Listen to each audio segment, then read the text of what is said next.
full-time GrubHub drivers are making about $4,500 a month, while part-time GrubHub drivers are making about $2,000 a month.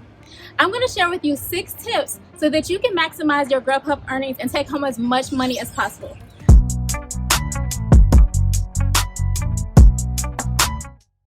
Hi, I'm SHANA of the Wealth 5, and I create videos to help you eliminate your debt, grow your income, and build wealth. I've been using these GrubHub tips since I started in April 2018, and I've been able to ensure that I make about $20 per hour. And this is really important to me because I had $108,000 in debt, and by maximizing my GrubHub earnings, I've been able to pay down about $45,000 of that debt. So I'm going to get right into the GrubHub tip as soon as you hit that subscribe button.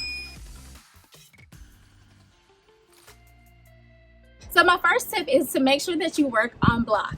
When you work on block, you are prioritized by GrubHub and they send you the best orders. And so when I'm talking about the best orders, those orders are the ones that are paying out the most amount of money. And who doesn't like to be prioritized? Go ahead and hit the like button if you like to be prioritized for the best money-making orders. And that's exactly what I do. I go on and schedule my blocks every week, and I only work on block because I want to make sure that I'm getting the orders that pay out the most. If you don't work on block, you know what? GrubHub actually sends you the orders that people have already rejected. So those are the low paying orders, the orders that are really far away, and the orders that don't have tips. And who wants to be doing those type of orders? Because time is money, and you want to make sure that you're spending your time on the orders that are going to earn you the most amount of money. So make sure that you work on block. My next tip is to consider driving distance. So you'll want to figure out what your driving radius will be. Personally, my driving radius is 4 miles from my home center. And you want to consider what your driving radius will be. So that could be 2 miles, 3 miles, 4 miles, 5 or 6 miles for you. And you'll just figure out what's best for you. And it's really important to consider driving distance because you might pick up an order that is really far away from the hotspot. So it'll have you driving way far out, and then that'll cost you really good orders because you're far away from the hotspot, and it'll cost you time and gas. Those are all things that eat into your profits. So you want to think about that. And the really great thing about GrubHub is that they actually provide you with a map for each order. So that way you can make an educated decision on the miles that you'll have to drive for each order. And what I simply do is if it's beyond my 4 mile driving radius, I just reject it because it's just going to cut into my profits. And that's exactly what you need to think about too when you're trying to maximize the profits that you make with GrubHub. So related to driving distance, you'll want to make sure that you are tracking your miles while you're doing GrubHub. And this is going to save you a lot of money. And so I track my miles using the Mile IQ app. And the Mile IQ app makes it really easy to do this because all you have to do is download the app and then keep your phone with you as you're doing GrubHub, which you have to do anyway because you have to keep your phone with you to use the GrubHub app. So the Mile IQ app is working in the background and keeping track of the miles and the routes that you're doing so that when it comes to tax time, you'll actually have a log of all the miles that you did related to GrubHub.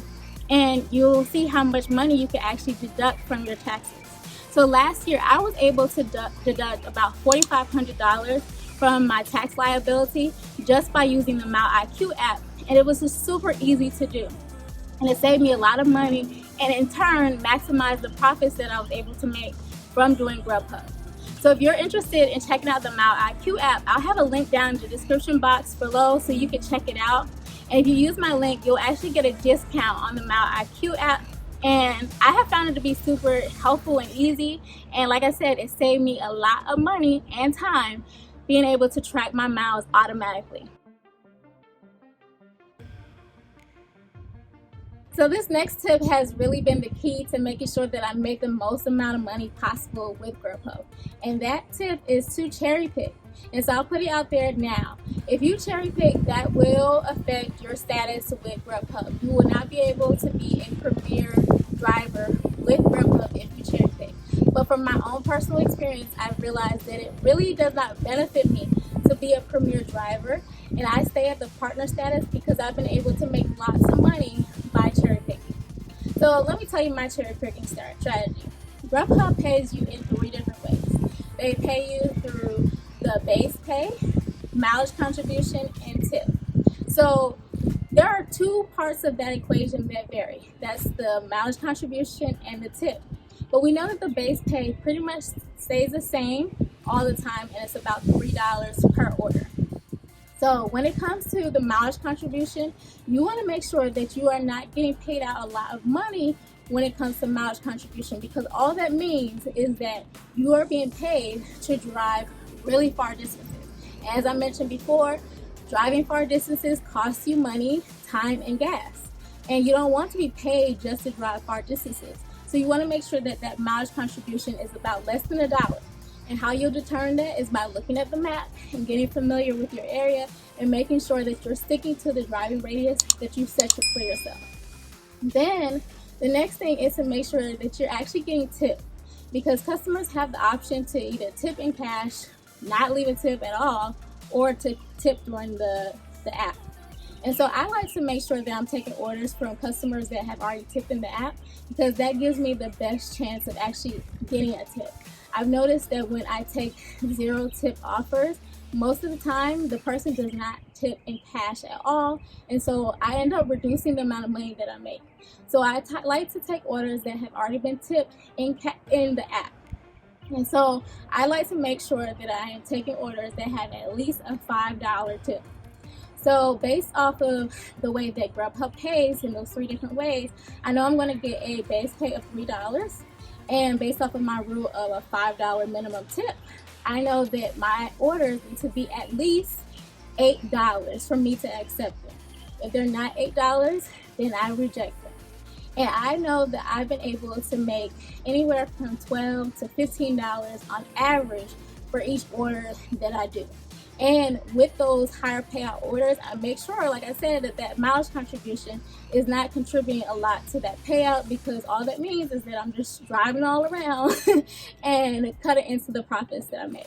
So make sure that you cherry pick and you have your own rules for how you're going to cherry pick. Like I said, my rule is to make sure that I'm tipped at least $5, and then I have the least amount of mileage contribution going to my payout. And that's how I've been able to ensure that I make a lot of money by cherry picking. Cherry picking is really key to maximizing your profits.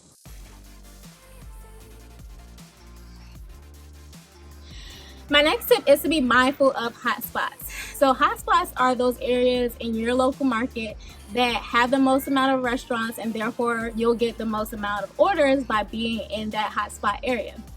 And the great thing is that GrubHub actually provides you a hotspot map. Now, the unfortunate thing is that that hotspot map does not provide live data. It provides historical data.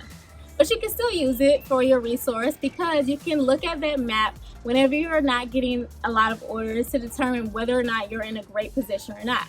So by looking at that map, you can say, okay, it's a Thursday night. Typically on Thursday nights, the hotspot is in the Midtown area. Right now, I'm not in Midtown, so maybe I should relocate to the Midtown area so that I can get more orders. And it's really important to think about hotspot areas whenever you're in a down period of not getting many orders, because you want to position yourself to be in the prime place to get as many orders as possible. And as I mentioned before, that you want to figure out where your home center is. And for you, you might not live in the same region that you work in.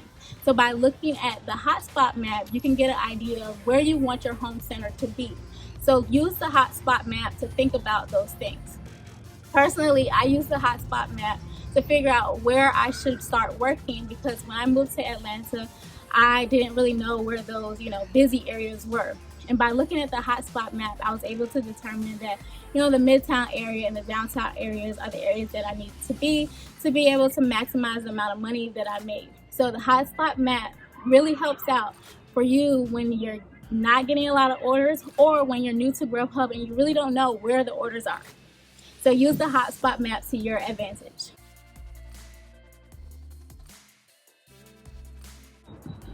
My next tip is to use seamless navigation. So you want to make sure that you're using an app like Google Maps or Waze to map out the most efficient route for your deliveries.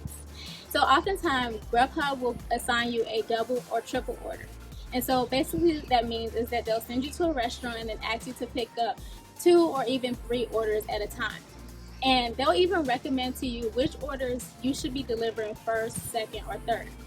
And it's really up to you as an independent contractor to determine which orders you want to deliver in which order, because you have that right to do that.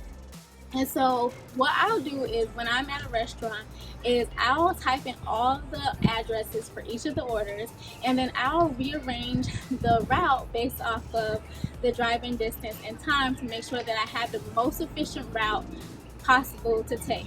Because I want to make sure that I'm not driving all around the city and backtracking and ultimately wasting time and money and gas.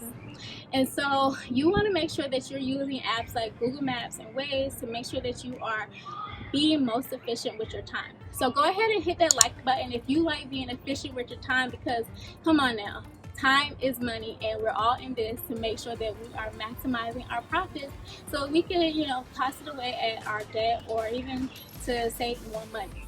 So I have a bonus tip for you. Check out my video on how to deal with customers so that you can maximize the number of orders that you make and the amount of money that you make per hour.